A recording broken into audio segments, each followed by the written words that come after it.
Chapter 5. During the break, Winston goes for lunch and gets the smell of Victory Gin as he meets Syme, who works in the research department. Syme specializes in the study of languages, and he is a specialist in Newspeak. At the moment, he is working on the new edition of Newspeak Dictionary.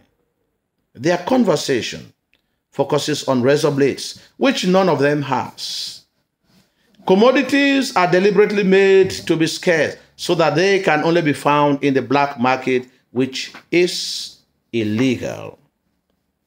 They also discuss about the public hangings, which Winston detests, but Syme is excited about them. He also loved the forced confession of thought criminals and the helicopter attacks. Syme likes to see prisoners' legs dangling when they are hanged. They are served with Victory coffee with saccharine instead of sugar, which is an exclusive delicacy of members of the inner party. They change the conversation to the dictionary in which he is currently working on. He's working on the adjectives, and they will coin new words, thereby impairing or imposing that people retain the language once the dictionary is completed. Syme tells him that it is Big Brother's initial idea, and at the mention of Big Brother, Winston goes cool and dull. Allspeak, which Winston masters well, will soon be obsolete. The revolution will be complete when a Newspeak becomes the standard language, and Allspeak will only be understood by pros. Even literary works will be translated to Newspeak. Some party slogans will change, like freedom, which will be abolished. Winston fears for Syme's life, whom he considers very intelligent, and the party does not accommodate such intelligent people who may outshine Big Brother. Winston does not tell Syme that he might be killed out of fear that the former might betray him to the thought place.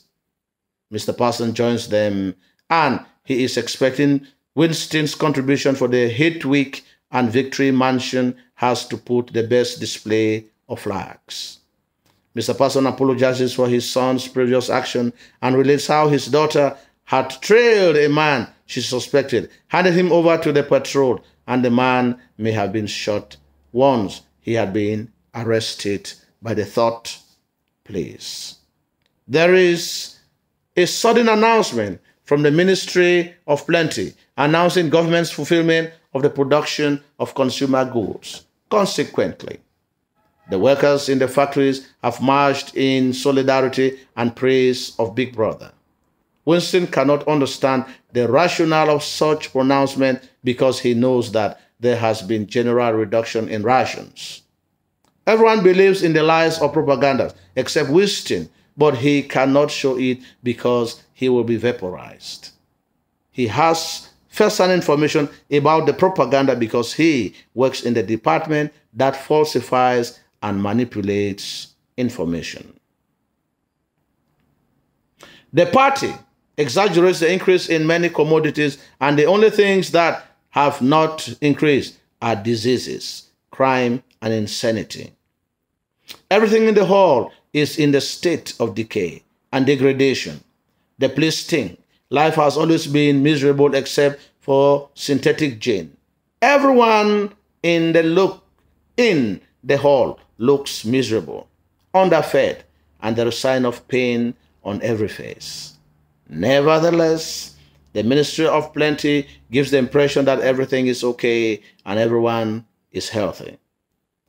Mr. Parson praises the Ministry of Plenty for job well done, but begs for a razor blade which he has not been able to afford. Winston thinks about the Parson children who will betray their parents and think of the many people who will be vaporized. The dark-haired girl appears. Winston is scared that she is a spy, and she looks at him straight into the eyes.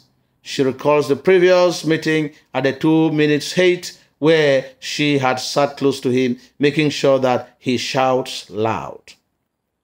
Winston wonders for how long she has been spying on him and how one has to keep their face to express anger.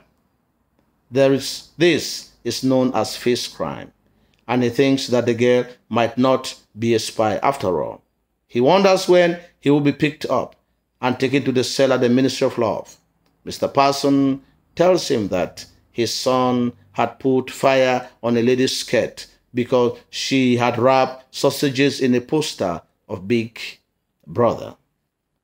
The training and brainwashing of the children who spy against their parents is tough. The children have been given ear trumpets to eavesdrop on the conversation of their parents through the keyholes from their rooms. The chapter continues to mirror the life of those who live in Oceania and the modus operandi of the party. The lack of human feeling as people are hanged merely on suspicion of hostility towards the party is of great importance. There is also the use of propaganda to give an illusionary view of a better life, whereas there is misery everywhere. Lastly, there is general fear because people can be vaporized at the least offense that they commit against the state.